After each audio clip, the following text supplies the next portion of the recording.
Hey guys, let's talk about glycolysis, the first step in cell respiration, or if you're in a fight or flight situation and you've got glucagon and cortisol pumping through your veins and your body's getting that signal, it needs glucose in the body to make ATP. This is the first stage in doing that. It's the only process, the only way of making energy from a food source like glucose without having to have oxygen. Fats and proteins both have to have oxygen in order to be processed to make energy out of it. Glucose, however, is the only one that can be turned into ATP without oxygen. So that's why it's a lot of times considered one of our primary fight or flight fuels, because if we run out of ATP, we've got to have a backup source to make ATP, and that's glucose. But again, it's a limited amount of energy. We can't stay in that state forever because again, we'll run out of or we got to have oxygen. It will run out of energy and have to slow down or pass out or something and convert back to our aerobic pathway. But again, this is whether it's aerobic or anaerobic. This is the very first step in cell respiration and the breakdown of glucose. Now understand, fats and proteins enter the same pathway we're going to be learning about, but they do it at different stages. So we're going to start with glycolysis. Now the very word itself means glucose or glycose splitting. Lysis, if you remember from other units, that suffix means to split or to break. So glycolysis means to split sugar, or split glucose. So that's what's going to happen here. Watch this. Cells derive energy from the oxidation of nutrients such as glucose. The oxidation of glucose to pyruvate occurs through a series of steps called glycolysis. Now, if you remember, oil rig, oxidation is losing electrons, reduction is gaining. You're going to hear oxidation and reduction quite a bit in here. So remember, oxidation is losing electrons. So if something's been oxidized, that means it's going to have lost electrons. If it's been reduced, that means it's gained electrons. And you've got to remember, electrons have a high energy yield to them, so they're very, very valuable as far as cellular energy goes. The energy released during these oxidation reactions is used to form adenosine triphosphate, ATP, the energy currency of the cell. Energy currency of the cell just means that's what our body uses to provide the energy for all these cell processes, these chemical reactions, the hormone signaling, anything that requires ATP is going to be created in a similar pathway as this. The initial steps in glycolysis are the additions of two phosphates to the glucose molecule at the expense of two molecules of ATP. Okay, so the very first stage of glycolysis is what we call the energy input. As you can see here, we have to use two molecules of our own ATP that just has to be floating around in our cells. Think of it like an investment or a push to get this thing going. If your car's stuck on a hill and you want to get that thing rolling down the hill, get it going, you may have to give it a slight push if it's not right on the edge of the hill. That's what we're doing here. We're using some of our own cellular energy to give this molecule a push and get it traveling down that chemical pathway. So again, step one, energy input. The result is a 6-carbon sugar diphosphate molecule and two low-energy adenosine diphosphate molecules. So if you remember, ATP, now the difference between ATP and ADP is that ATP has 3 phosphates, ADP has 2 phosphates. And right here, you can see where the ATP comes in and the arrow's hitting that. And right here, when the arrow hits that, that's symbolizing a chemical reaction. Understand there are kinase enzymes involved here that for the simplicity of the animation they remove.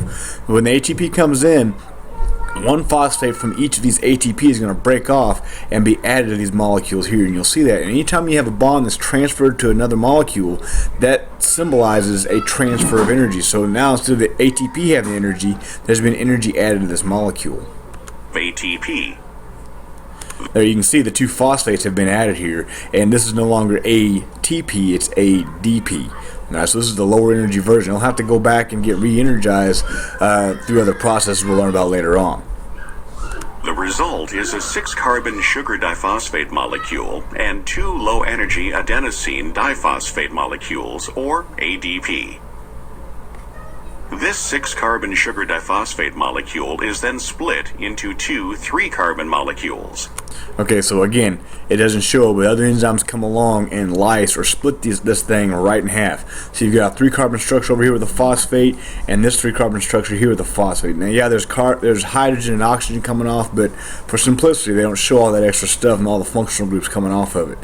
This is actually called glyceraldehyde 3-phosphate. You may see it abbreviated G3P sometimes, or it may be phosphoglyceraldehyde, depending on which organic chemist you're talking to, but it all means the same thing. It's a 3-carbon structure, an intermediate within this process with a phosphate attached to it.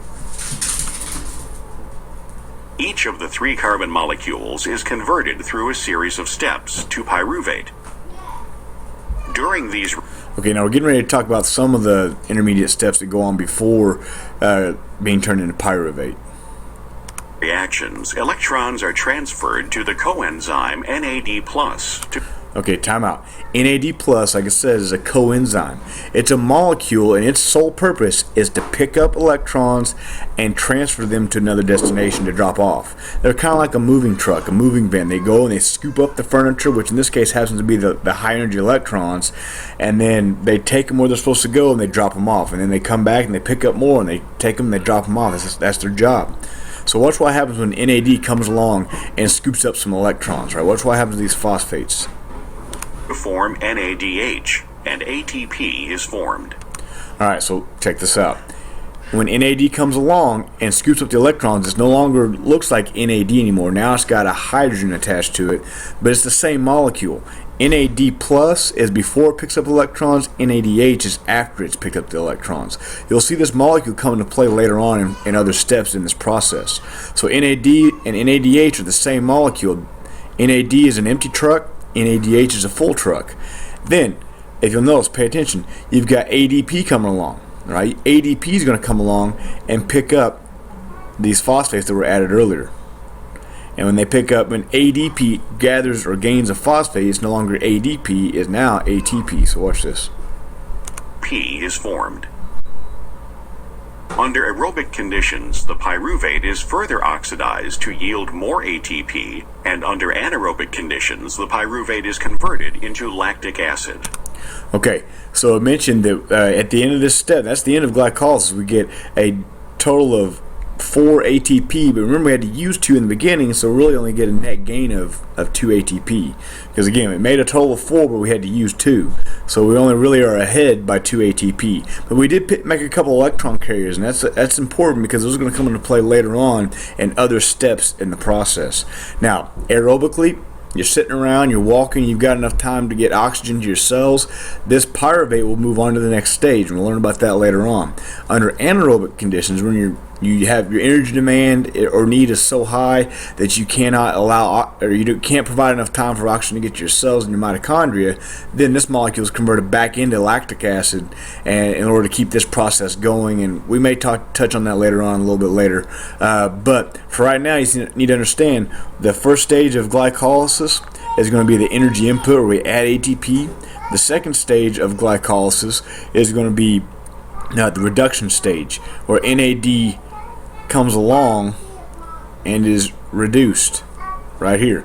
NAD became reduced because it gained, reduction is gaining the electrons, all right, and strips away the electrons from it. Then the final stage is ATP production, all right, and we produce 2 ATP per 3-carbon chain, or a total of 4 ATP.